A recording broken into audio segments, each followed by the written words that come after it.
Welcome to Contributor Wednesday on Bridge the Gap Network.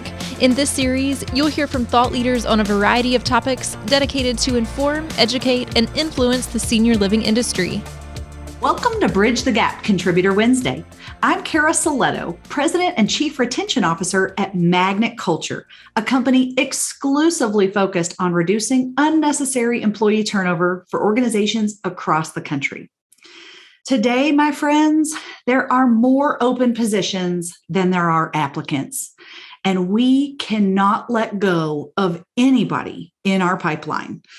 It is unbelievable the stories that I'm hearing from you and your friends and your peers on the front line about how short-staffed we are, how difficult this staffing crisis really is today. And I just want to start by saying my heart goes out to you all.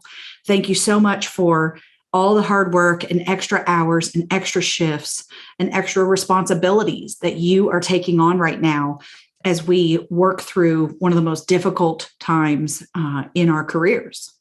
So while I wish I could really help tremendously on the how do we get more people to apply side of things, you know that my specialty is on retention. And so I'm not going to try to be something that I'm not. I'm not a recruiter.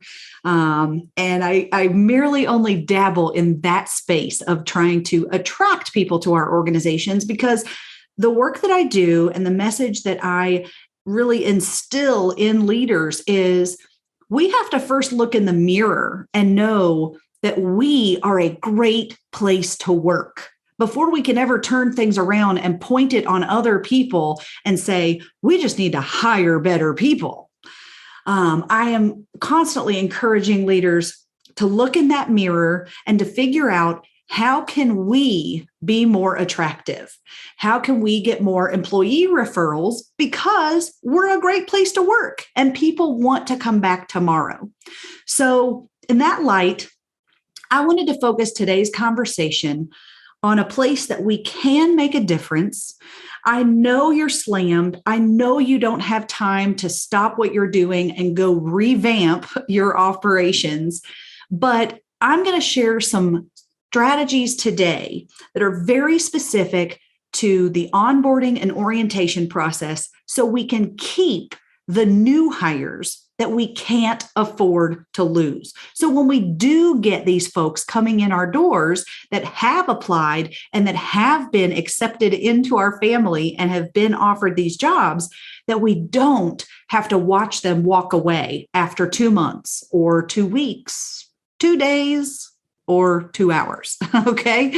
So that's what we're going to focus on today. We have got to maximize our onboarding process and spend a little bit of time getting that right and doing that better in order to extend the tenure of those new hires. All right. Now, let me share with you kind of an overarching theme that I hear is about this sink or swim model. Well, we're just short-staffed, we're busy, we don't have time to go through things in detail, we don't have time to handhold. And so, it's worked for us in the past. We just threw them in and the good ones rose to the top and could float and manage their way. And the others that would sink, they would quit because they couldn't cut it, right? Well, we have to look at the generational dynamics there for a moment, because if you look all the way back to, even the 70s, 80s, 90s, we had this previous generation of Generation X, for example, that was born anywhere between 1965 and 1980, give or take, depending on what research you're looking at, but that's the general area. So this group of workers, many of them were at one time latchkey kids. Okay, you remember what that was, right? We send the kiddo to school with a key around their neck or maybe latched to their backpack because that kiddo was going to come home at 3:00 alone to an empty house, because that was when a lot of the moms started working once their children went to school. And so these kiddos, I'm just blown away today to think about this, but kids that were 8, 10, 12 years old, coming home by themselves, don't burn down the house, do the chores that are on the list on the table, and don't let strangers in, right? That kind of thing. And so that experience for those young Gen Xers who came home and had to fend for themselves and problem solve their way out of anything that they needed, those folks became these independent workers in our workforce years and years ago who could figure it out.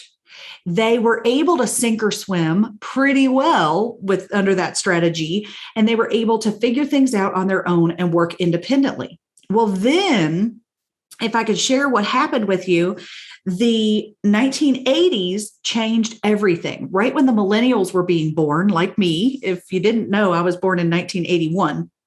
And so my sister's a Gen Xer born in the 70s. I'm a millennial born in the 80s, and things really flipped even just between our 6-year time frame, our 6-year age difference. Because in the 1980s, that was when we had our first 24-hour news network.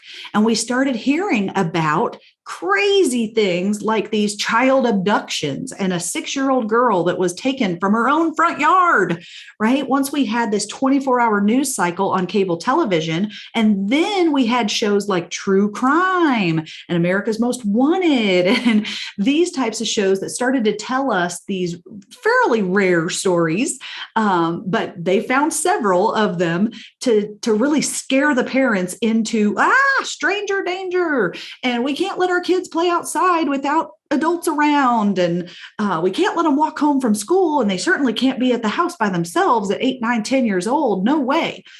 So I just want to tell you as a leader today that we need to acknowledge that different experience that our younger workforce had versus our older workforce, where the older workforce was encouraged to be independent and to figure things out at a very young age. The millennial and Gen Z workforce that we have now, and remember, I'm a part of that, I was really handheld through my childhood, and my mom wouldn't let me use the stove. So I even got to college and had to learn how to use a stove because she was afraid in high school I would burn the house down. Okay.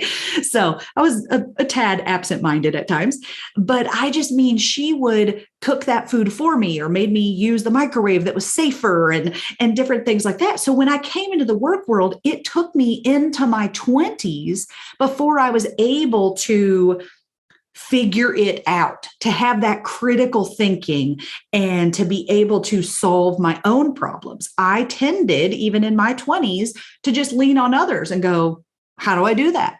You haven't shown me how to do that. How am I supposed to know how to do that? It wasn't in the handbook, or it wasn't in the playbook, that type of thing. And so that is a mentality shift that it is a real struggle for managers today, because for years and years, if not decades, we had new hires and employees in general who would just figure it out. Hey, go do this and don't bother me unless you have to. And then we have here in the last 15 years or so, in particular, we have much more of this workforce that expects detailed instructions, a playbook. They want the manual, the documentation of step 1, step 2, step 3. And a lot of people look at that and say, oh, they're lazy, or I have to handhold them. They need all this coddling, and things like that. But it really was a generation or two that have been raised in a different time. And we had a different life experience as children, which shaped our brain and our skills and abilities in a different way. Okay.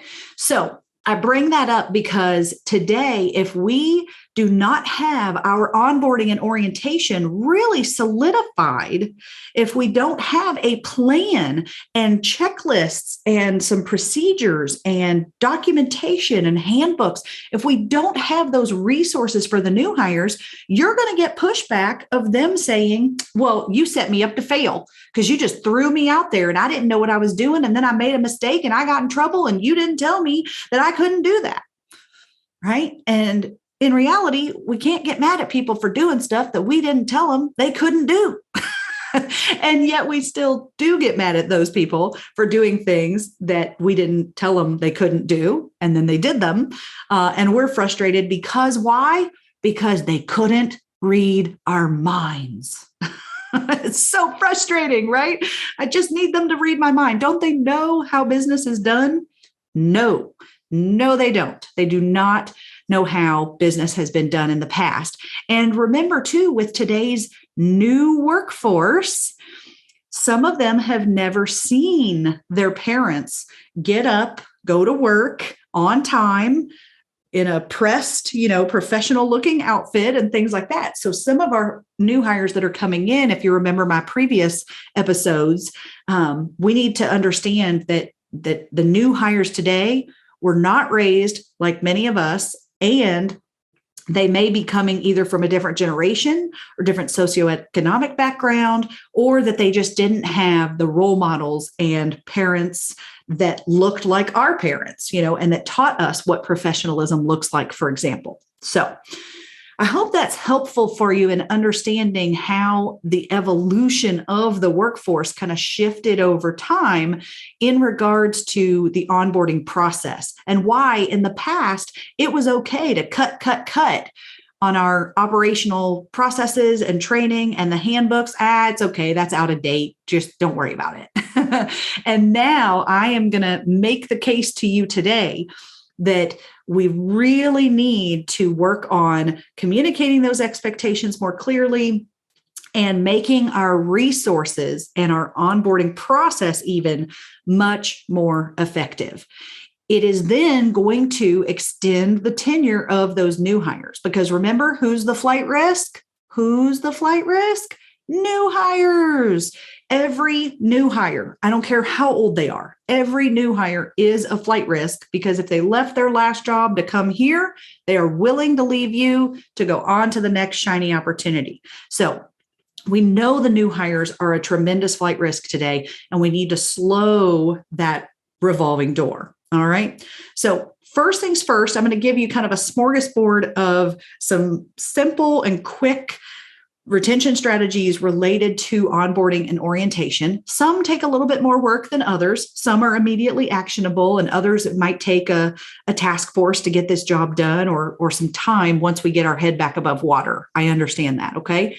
But some of these things you can also just start doing. It doesn't have to be perfect. And one of those things is start making onboarding checklists. So often I'm talking to DONs and administrators and other department heads or even owners. And when I ask tell me about the onboarding process, what does day one, week one, month one, and quarter one look like? And I get stares. I get blank stares, right? Deer in the headlights. I'm sorry. Well, okay, hold on, Cara. We have, what is it now? It's been cut back to like a day and a half of onboarding. And it's really just the compliance check, because we're super short staffed. And so we've got to get them out on the floor. Well, then they tell me that person left a week later, and come to find out it was because they didn't feel connected to the team or the mission, or felt like they were thrown to the wolves. They felt like they were left out there to sink or swim all by themselves, and were kind of set up to fail in that situation. So one easy thing we can do is start making those checklists. Okay. And you can start making the draft the next time you do some onboarding for somebody, or you can even have a new hire start making the checklist for you as they go through the process. But if you go ahead and just jot down, start sketching out, what do they need to know or be exposed to or see, or who do they need to meet, right? Those kind of things. On day one, start there. And most of us have that kind of in place, because of course it's going to be tremendously compliance heavy on paperwork and videos and whatnot. But then what do we want them to know and see and do week one? Past just the day one, right? Not just the HR compliance or the home office and corporate requirements, but what does that first week look like when we hand them off to their supervisor? We hand them off to their team. How are they being integrated into that team, welcomed onto that team, and really somebody taking them under their wing in order to get them acclimated into the organization? Okay. So we've got day one checklist. We've got a week one checklist of what we want them to see and do and experience and expose them to, and even people to meet again, right? Then we go to month one. So by the end of month one, we want them to check even more boxes, right? Build up those competencies and what they know, be more comfortable with the building and the team and things like that. And then hopefully you can extend it all the way out eventually to a quarter one. So by the end of the quarter, we know they are truly acclimated into the team. They feel comfortable with folks. They know a lot more people. They know the procedures. They know where resources are. They know the systems, right? All of those things that we want to make sure they have, in fact, become competent at those things and that they are given the tools to be successful through that process. All right.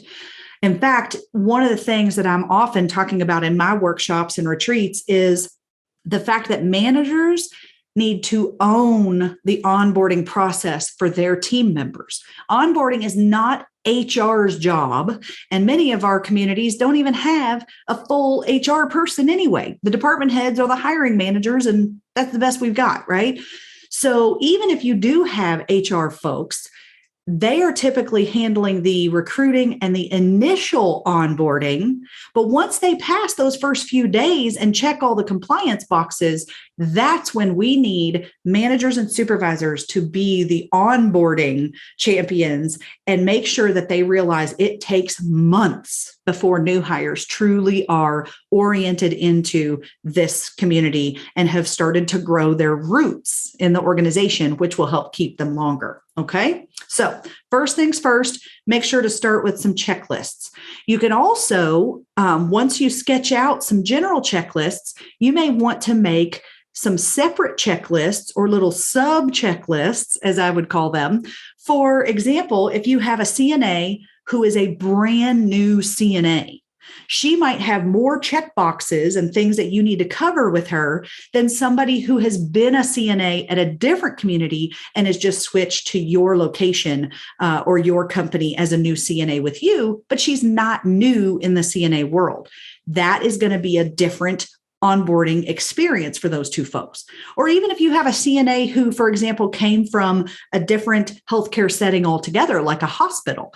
I was just working with a group the other day of administrators and DONs, and I asked them that question of, if you have someone who worked in a hospital environment who comes into senior care and senior living, do you have to onboard them differently? And they immediately said, oh, absolutely, because there's a lot of things that are different. There's a lot of things that are the same, but there are a lot of things that are different between the hospital environment and our environment. And so we're going to have to hit that head on and make sure that they know some of those differences and don't make assumptions about the way that we operate. Okay.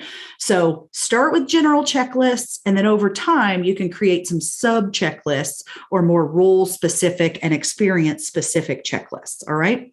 Eventually, you'll want to get to kind of an orientation playbook, as some of my clients call it.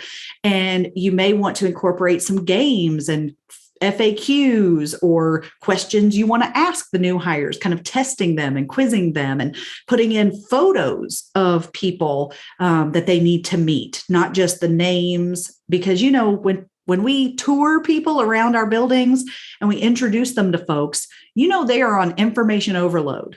So they cannot be expected to remember people's names and faces, especially when we're behind masks. That makes it even harder when I'm just working with eyes and hair. Okay. So we really want to make sure, again, that we're showing them who people are. If you can, make a little handbook about that or post that in break rooms or other places like that. And then we want to make sure that we reintroduce them to people on occasion. Okay. So that is important, that we do not ever think that one tour or one introduction is going to be enough for folks.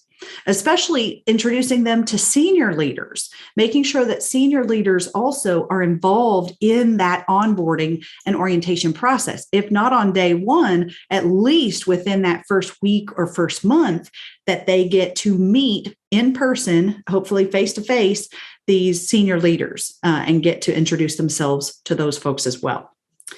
Now, in the onboarding process, as mentioned, we have just cut back to compliance only, because guess what? I need her on the floor. right? I absolutely need folks out working these shifts as quick as possible because we are beyond understaffed at this point. And I totally get that. But I am going to be honest in saying the companies I know that have held on to, I don't know how they're doing it, but they have somehow held on to the cultural aspect of their onboarding. What I mean is they're telling people in the orientation, this is who we are. This is our mission. These are our core values. This is what our core values look like, not just posters on the wall and some words like integrity and quality, things like that. But here's what integrity really means at our organization, or here are those unwritten expectations that we have. I'll tell you, the companies that I see still incorporating the cultural aspect of who we are and why we do what we do and what is expected of you that's beyond the policies and procedures, those companies are absolutely able to keep their new hires longer because they have set the expectations. They have started to grow their roots in the company to become more deep rooted and hopefully stay longer. And those folks ultimately feel a stronger connection to that company and to the people, and they are much more likely to make it through a bad day or past a schedule that they don't love. Okay, so we definitely want to start bringing that back as quickly as we can. Another thing I see that's missing quite often now is genuine check-ins. So again, I understand that we're very, very busy, but this is one you can immediately start operating with, and that is anytime you want to do a drive-by check-in, hey, how's your first week going, Shelly? Good to see you. Hey, good. Yeah. Everything's good. Yeah, fabulous. All right. Well, hey, holler if you need anything. As you're walking down the hall, that type of drive-by check-in. Anytime you are going to do that, instead, I know you're rushing. I know you're going from one thing to the next pretty quickly, but anytime we can, stop and talk to this person and really make sure that you are coming across to them as approachable and accessible. Because right now, so many of these new hires feel like none of the management, whether it's supervisors, shift leads, department directors, administrators, they feel like no one has time for them. And everyone's just running around like crazy. And so we want to make sure that we are checking in genuinely with these folks on a regular basis. Now, in an earlier episode, I think it was in May, I talked explicitly about stay interviews where you actually schedule time, 10, 15, 30 minutes with folks to talk about their experience working there and why they stay, not about their performance. So you can go back and check out that episode if you want to learn more about that. But you don't even have to go to that level of scheduling it and really having a formal stay interview process right now because we don't have time for that. But I do want you to just genuinely check in with folks for 2 minutes. 5 minutes. It does not have to be long, but it can be very, very powerful. And I would do it a lot sooner and more often than what you probably were used to in the past. So right now, because we're seeing so much 30, 60, 90-day turnover, I would check in absolutely by the end of day 3 with folks and find out how's it going. Do they have what they need? How can we better support them? All right. So you definitely want to check in midweek, that first week, or within a few shifts of them coming on board. And then try to check in briefly with them weekly through that first month. And then make sure that you put a reminder on your schedule to check in with folks at 30, 60, 90 days and see what's going on. What's frustrating them? What do they love? What do they not love? And really just listen to them. Because sometimes you may be able to head off some scheduling challenges or uniform issues that they don't like, or maybe they're not clicking with their team or their supervisor. And we can then shift things around to make it a better fit. Okay. So definitely start checking in more often and make sure that that is a genuine check-in. Once you get somebody hired as well, I encourage you, if you don't already, to make a get to know you sheet. Because when we hire people, we're not allowed to ask them do you have children? Are you married? Tell me all about your personal life. You can't do that in the interview. But once somebody's on board, then you can ask them to fill out as much as they feel comfortable on this one-page get to know you sheet. And they can tell you all about their priorities, their family, their second or third jobs, their hobbies. They can even tell you where they like to shop or what kind of gift card they would like if they were to be praised or recognized for something that they did really well. And that way, you not only as the manager can look at that and really customize your experience with that person and your communication with them, but also you can share some of that information with the team and let them know this isn't just Shelley.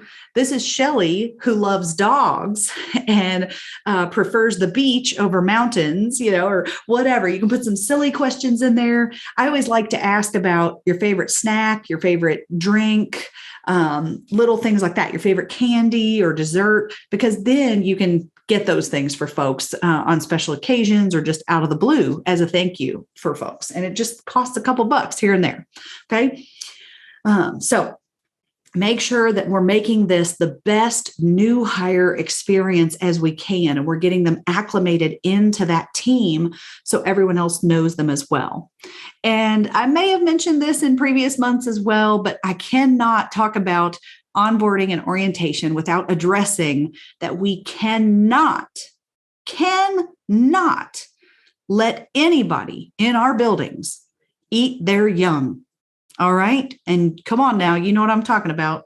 I can hear you giggling. You know who's doing this. You know what's happening out there.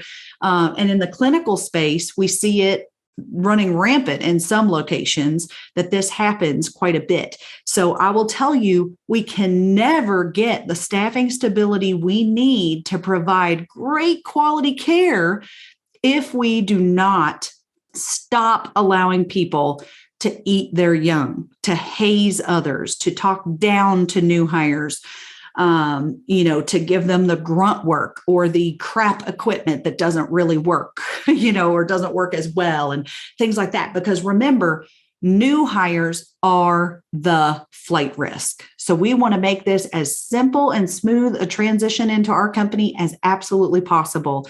And I was just talking to a leadership team yesterday, and we had a very serious conversation about the 3 ways to address that. The first is try to coach that person who's being negative and understanding how we need these new hires and we cannot afford to push them away and that their behavior is unacceptable, right? So if we can coach them out of that behavior, great.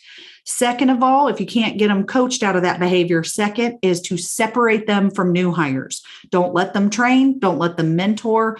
Try not to schedule their breaks at the same time. Okay.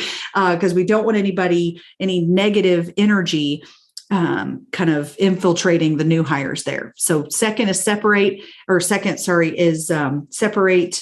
from the new hires. And then third would be separate from the organization altogether. So we can't let her stay if we know who's doing this. I don't care. I'm sorry. I don't care if she has been there 22 years and you know her whole family and she shows up for her shifts, but the new hires don't. I understand that argument, but the problem is you're never going to get any new hires to stay if they're being treated the way that she is treating folks. So we have to remember that turnover costs us tens of thousands of dollars as these new hires walk away. And that one person with that negative attitude and creating that toxic department there is costing us tons and tons of money. And more importantly, they're costing us the ability to become a better place to work because they're holding us back from that. So do not let your staff eat their young. Please, please, please. All right. So remember that it is not about what's on the wall as far as posters and mission statements. It is about how people walk down the hall in your buildings. That is your true culture. And that is what the new hires are going to see immediately upon entry. They're going to see how people are treating one another, how the staff is treating one another, how the managers are communicating with the staff, and how you are taking care of your team. That is so, so important. So hang in there, friends. I know it is beyond difficult right now. I know your situation you're dealing with is impossible. And I am sending you strength. All right. Hang in there. Do not give up. We will get through this. We will get through this together. So next month, we're going to talk workforce and leadership again. New day, new episode, new topic. But if you need any more strategies, you can always reach out to me on LinkedIn or at btgvoice.com if we haven't connected already. And if you need some strategies in your back pocket, don't forget that my book, Staying Power, Why Your Employees Leave and How to Keep Them Longer, is available 24/7 on Amazon, Kindle, and Audible. I'm Cara Silletto, and thanks so much for listening to this week's Bridge the Gap Contributor Wednesday. Talk to you soon. Thanks for listening to Contributor Wednesday series on Bridge the Gap Network. For more information about the contributors and for a full library of episodes, visit btgvoice.com.